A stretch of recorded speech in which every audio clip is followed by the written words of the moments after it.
J'évolue ici, je travaille ici, j'habite ici et je constate au quotidien la misère des Ziguinchorois, une région qui a un gros potentiel mais qui malheureusement ne parvient toujours pas à tirer son épingle du jeu et qui a du mal vraiment à être intégré dans les schémas de développement que l'État met en place malgré le potentiel de la région.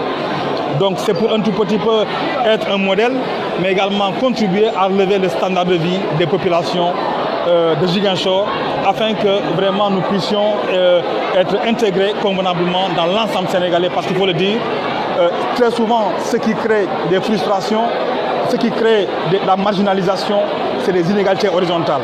Et les schémas de développement qu'on a ici depuis l'époque coloniale n'ont pas varié, parce qu'il y a ce qu'on appelle le Sénégal utile, Dakar et ses environs, qui prennent l'essentiel des investissements, et le reste du pays, comme Ziguinchor, Tambacounda, Kédougou et Fouta, sont un peu laissés en rade. Or, aucun développement ne peut être harmonieux s'il n'est inclusif. Aucun politique de développement ne peut réussir s'il y a des individus qui sont marginalisés ou discriminés.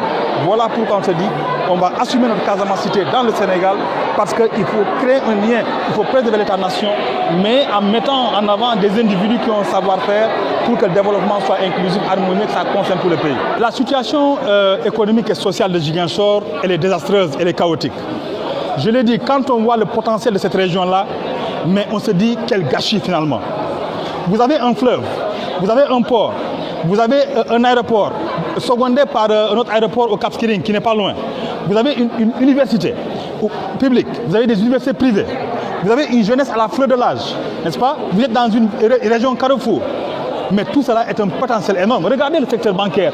Les banques ne vont pas investir dans des régions où il n'y a pas de potentiel. Combien de banques nous avons depuis quelques années? C'est que c'est une économie en réalité qui a un gros potentiel, mais ce potentiel-là n'est pas exploité par les Ziguinchorois. À Ziguinchor, ceux qui ont le plus de fortune, très souvent, vous conviendrez avec moi, ils ne sont pas très souvent natifs d'ici. Ils viennent d'ailleurs, ils exploitent ce potentiel-là. Ce que nous voulons, c'est que tout le monde puisse profiter, n'est-ce pas, de cette croissance-là. Mais il nous faut des compétences. Et moi, je ne suis pas le seul. Et dans le parti, certes, il y a des valeurs, mais nous nous ouvrons à tous parce qu'on va vers une échéance locale. C'est les municipales. Ce n'est pas une affaire de parti national. C'est une affaire locale. Et nous demandons aux Ziguinchorois, pour une fois, de miser sur des gens qui habitent à Ziguinchor, de préférence qui sont nés ici et qui ont un amour réel pour Ziguinchor, qui ont fait des choses de cette région-là. Parce que sinon, on va continuer à tourner en rond, on va retomber dans les mêmes travers. Et la situation économique de Ziguinchor, elle est catastrophique. Regardez la situation sociale. Les rues sont mal éclairées, les routes sont mal faites, la jeunesse ne travaille pas. Aujourd'hui, c'est les Djambadong, les Navetan, sont nos jeunes frères, mais nous pensons qu'ils peuvent aller au-delà de cela. Donc il faut de l'inventivité dans tous les secteurs, dans le domaine de la culture, dans le domaine de l'économie, dans le domaine de l'agriculture, dans le social. On a un programme qu'on a dénommé ZA2P, Ziguinchor, ville agréable, ville paisible et ville propre.